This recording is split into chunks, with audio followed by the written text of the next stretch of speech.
اگر آپ ریشو دیکھیں گے کہ زیادہ تر جو مسلمان لوگ ہیں وہ سوسائڈ نہیں کرتے، بہت کم، مطلب اگر کرتے بھی ہیں تو بہت ہی کم پرسنٹیج ہے. اگر آپ دیکھو گے تو نہ کے برابر لوگ، مطلب 1 یا 2 بندہ کوئی کر لے جس کو اسلام کا نالج نہیں ہے.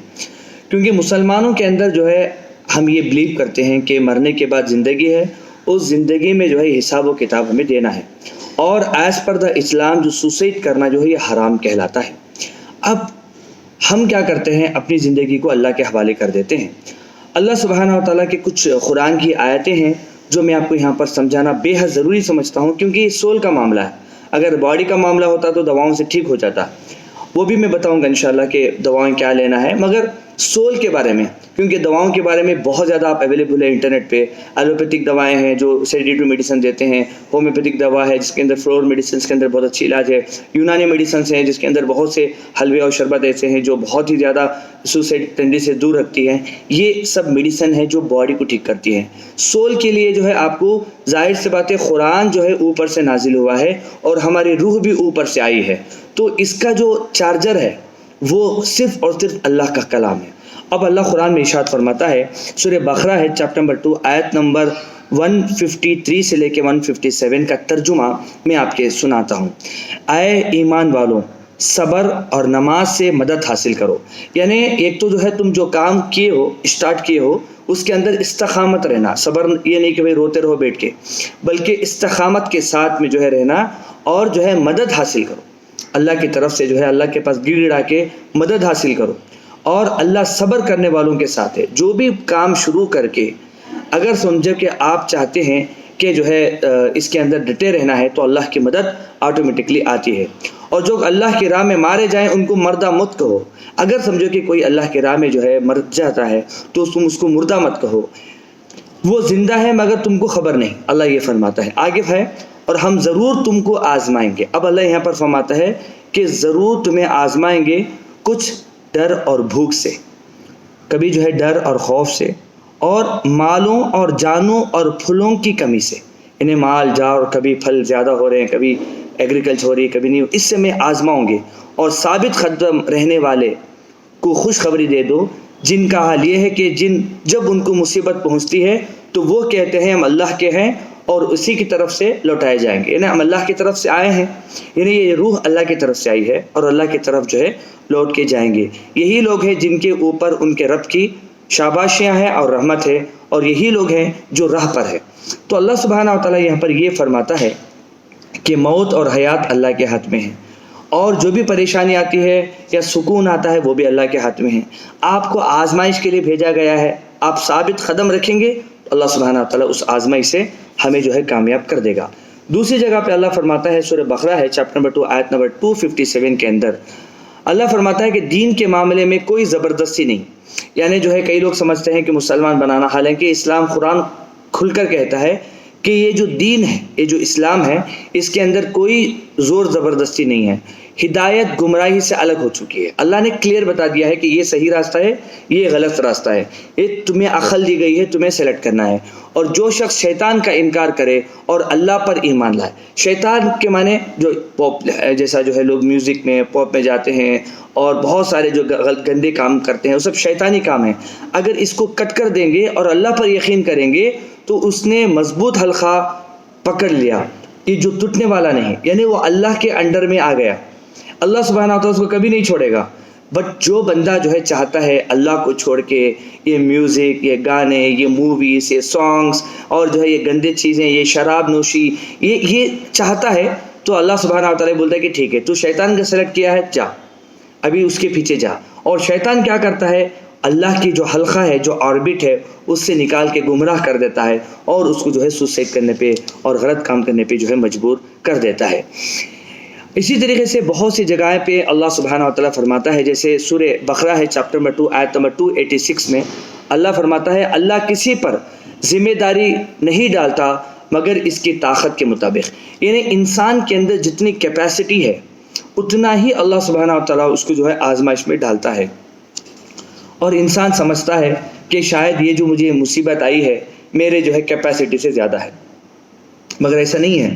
اللہ خود فرماتا ہے کہ اس میں اگر تم ثابت قدم رہو گے اور اس کے اندر جو ہے تم صبر کرو گے اور تم اللہ سے مدد کرو گے، مدد مانگو گے، تو اس پرابلم سے تم جو ہے نجات پاؤ گے۔ اللہ فرماتا ہے، سورہ آل عمران ہے، چیپٹر نمبر 3 آیت نمبر 156 سے لے کے 60 تک، کافی جو ہے بڑی آیت ہے، مگر میں آپ کو آخری لائن پڑھاتا ہوں۔ پھر جب فیصلہ کر لو تو اللہ پر بھروسہ کرو، بے شک اللہ ان سے محبت کرتا ہے جو اس پر بھروسہ کرتے ہیں۔ یعنی جو بندہ، اگر آپ دیکھیں گے کوئی بھی شخص جو مر جاتا ہے وہ زیادہ ریلیجیس نہیں ہوتا، اس کا ایشو کیا ہوتا ہے کہ وہ دنیا کے ہواؤں کے اندر اڑتا رہتا ہے۔ مگر جو بندہ اللہ پر بھروسہ کرتا ہے ہر چیز کے اوپر، تو اللہ اس کے لیے کافی ہو جاتا ہے۔ اگر اللہ تمہارا ساتھ دے تو کوئی تم پر غالب نہیں آ سکتا۔ یعنی اللہ جب تمہاری مدد کر رہا ہے، تمہارا کریٹر جب تمہارا جو ہے مدد کر رہا ہے، تو تم پہ کون غالب آ سکتا ہے، تمہیں کون جو ہے نقصان پہنچا سکتا ہے۔ اگر وہ تمہارا ساتھ چھوڑ دے تو اس کے بعد کون ہے جو تمہاری مدد کرے؟ اللہ یہ پوچھتا ہے کہ اللہ اگر تمہاری مدد نہیں کرے تو بتاؤ کہ کون تمہاری مدد کرے گا؟ اللہ ہی کے اوپر بھروسہ کرنا چاہیے ایمان والوں کو، جو اللہ پر یقین رکھتے ہیں۔ اسی طریقے سے ایک مرتبہ ایسا ہوا کہ محمد صلی اللہ علیہ وسلم جب پیغمبر جو ہے تھے، تو اس وقت میں جو ہے وحی نہیں آ رہی تھی، اللہ کی طرف سے وحی نہیں آ رہی تھی، اسٹاپ ہو گئی، میسیج نہیں آ رہا تھا، تو لوگ کہنے لگے کہ اللہ آپ سے ناراض ہے وغیرہ وغیرہ، تو کافی وہ ڈپریس میں چلے گئے۔ تب اللہ سبحانہ وتعالیٰ یہ قرآن کی آیت جو ہے نازل کرتا ہے، سورہ الضحیٰ ہے، چیپٹر نمبر 93 آیت نمبر 1 to 11، وَالضُّحَىٰ وَاللَّيْلِ إِذَا سَجَىٰ، قسم ہے روز روشن کی اور رات جب وہ چھا جائے، تمہارا رب نے تم کو نہیں چھوڑا اور نہ وہ تم سے بیزار ہوا، اور یقیناً آخرت تمہارے لیے دنیا سے بہتر ہے، اور عنقریب اللہ تجھ کو دے گا، پھر تو راضی ہو جائے گا، یعنی اللہ سے تو خوش ہو جائے گا۔ کیا اللہ نے تم کو یتیم نہیں بنایا؟ یہ محمد صلی اللہ علیہ وسلم کے بارے میں اللہ فرماتا ہے کہ اللہ نے یتیم بنایا، پھر اللہ نے جو مہربانی کی۔ کہنے کا مقصد یہ ہے کہ اگر کوئی شخص جو ہے اس ڈپریشن میں مبتلا ہے، چاہے وہ مسلمان ہو یا چاہے غیر مسلمان ہو، میں بات کر رہا ہوں کہ مطلب کیونکہ جب وہ میڈیسن جو ہوتا ہے مسلمان اور غیر مسلمان کی نہیں ہوتی، مطلب کوئی بھی یونانی میڈیسن مسلمان کی غیر مسلمان کی نہیں ہوتی، ہومیوپیتھک دوا مسلمان کی غیر مسلمان کی نہیں ہوتی، بلکہ دوا ہوتی ہے۔ اسی طریقے سے جو روح کی جو غذا ہے، چاہے وہ مسلمان ہو یا غیر مسلمان ہو، وہ اللہ کے ذکر سے ہوتا ہے، اللہ کو یاد کرنے سے ہوتا ہے، اللہ کے پاس پلٹ کے آنے سے ہوتا ہے، اپنی پرابلم اللہ کے سامنے سنانے سے ہوتا ہے۔ سوسائڈ کرنے سے کوئی سلیوشن نہیں ہوتا۔ سوسائڈ کرنے سے ماں باپ کو تکلیف ہوتی ہے، سوسائڈ کرنے سے اپنے بچوں کو تکلیف ہوتی ہے، بیوی کو تکلیف ہوتی ہے، بڑوں کو تکلیف ہوتی ہے، محلے والے، گاؤں والے، فینس، سب کو تکلیف ہوتی ہے۔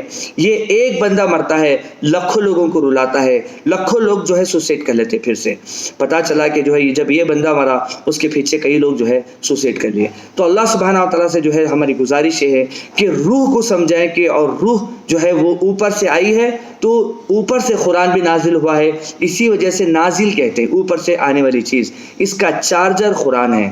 اس کا جو ہے اگر آپ لگتا ہے کہ آپ کو کوئی بہت ڈپریشن ہے، اینزائٹی ہے، تو پلیز آپ قرآن پڑھیں، پلیز آپ اللہ کا ذکر کریں، اور قل اعوذ برب الناس، قل اعوذ برب الفلق، یہ جو ہے آپ ریگولر پڑھیں، والضحیٰ آپ پڑھیں، اور سورہ بقرہ کی آیتیں پڑھیں۔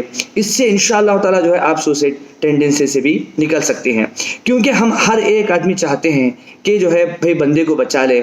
اچھا ہوتا تو کہ میں وہاں پر ہوتا تو اس کو پکڑ لیتا، اچھا ہوتا کہ میں اس کی زندگی کو بچا لیتا۔ آج بھی وقت ہے۔ میں یہ آپ کو کہوں گا کہ ایز اے ڈاکٹر میں آپ کو یہ بات کہوں گا کہ دیکھو، اگر جو ہے میڈیکیشن ہے، میڈیکیشن کی ایک لیول ہے، وہ آپ کو نہ باڈی کو ٹھیک کرے گی۔ اس کے بعد جو ہوتا ہے میڈیٹیشن، جو ہے جس کو ذکر کہتے ہیں، یہ دونوں بے حد ضروری ہے، میڈیکیشن پلس میڈیٹیشن، تبھی جا کے جو ہے لائف بنتی ہے۔ بس جو ہے یونانی کے اندر بھی بہت سے دوائیں ہیں، اور جو ہے ماشاءاللہ ہومیوپیتھی کے اندر اس کی اچھی دوائیں ہیں، فلور ریمیڈیز کے اندر بہت اچھی دوائیں ہیں، ایلوپیتھی کے اندر تو بس سلانے والی دوائیں ہیں جو سیڈیٹو میڈیسن سے کہتے ہیں۔ اس کے علاوہ سائیکولوجیکل کیمیکل امبیلنس کی وجہ سے جو لوگ ہوتے ہیں ان کی دوا دیتے ہیں۔ تو خیر، ہر تھراپی ٹھیک ہے، کوئی بھی تھراپی آپ استعمال کرو، وہ مسئلہ نہیں ہے، مگر ان دواؤں کے ساتھ ساتھ میں آپ جو ہے اچھا سوئیے، کیونکہ 8 گھنٹے سونا خود ہماری جو ہے بیماریوں کو ٹھیک کرتا ہے۔ یعنی جب ہم 8 گھنٹے سو جاتے ہیں تو ہمارے باڈی کے اندر سے سیروٹونین فارم ہوتا ہے، جو کہ اینٹی ڈپریشن ہے، جو کہ ہماری ڈپریشن کو دور کرتا ہے، سکون کو پہنچاتا ہے۔ مگر ہمارے پاس جو ہے اب لاک ڈاؤن کی وجہ سے لوگ رات کے 12، 1، 2 بجے تک جگتے ہیں۔ ایسا لگتا ہے لاک ڈاؤن کی وجہ سے دن جو ہے رات ہو گئی، رات جو ہے دن ہو گئی۔ ایسا بالکل نہیں ہے۔ آپ کو لاک ڈاؤن میں رہو یا لاک ڈاؤن کے باہر رہو، آپ کام میں رہو یا جاب لیس رہو، دن دن ہے اور رات رات ہے۔ بس اللہ سے دعا ہے کہ اللہ سبحانہ و تعالی ہم سب کو جو ہے صحیح راستے پہ چلنے کی توفیق عطا فرمائے، اور یہ ڈپریشن سے، اینزائٹی سے بچنے کی توفیق عطا فرمائے۔ اور جو بندے مبتلا ہیں آپ ان کے پاس بات کریں، کیونکہ جب ہم بات کرتے ہیں، کھل کے بات کرتے ہیں، تو آدھی بیماری وہیں پر چلے جاتی ہے۔ ہمارے جو نوجوان بھی ایسے تھے، ہمارے بچے بھی ایسے تھے کہ ماں باپ کے پاس جو ہے پیر دباتے ہوئے 1 گھنٹہ 2 گھنٹہ کہانیاں سنا کرتے تھے اور اپنے بچوں کو جو ہے کہانیاں بولا کرتے تھے۔ آج ماں باپ بھی موبائل میں بزی ہیں، بچے بھی موبائل میں بزی ہیں، ماں باپ بھی یوٹیوب میں جو ہے پکچر دیکھ رہے ہیں اور بچے بھی جو ہے کارٹون دیکھ رہے ہیں، ماں باپ بھی جو ہے نیٹفلکس کے اندر پکچر دیکھ رہے ہیں، بچے بھی جو ہے کارٹون کی پکچر دیکھ رہے ہیں۔ دنیا ساری جو ہے موویز کے اندر آ گئی ہے، اور بچے کو جو نیوز چینل ہیں وہ ظاہر سی بات ہے کہ جو نفرت پھیلاتے ہیں، ڈر پھیلاتے ہیں، خوف پھیلاتے ہیں۔ تو انسان اس بیماری سے نہیں مرتا، بلکہ انسان جو ہے اس نیوز چینل کے ڈر سے جو ہمیں دلا رہا ہے اسی سے مر جاتا ہے۔ بس اللہ سے دعا ہے کہ اللہ سبحانہ و تعالی ہم سب کی حفاظت فرمائے۔ السلام علیکم ورحمۃ اللہ وبرکاتہ۔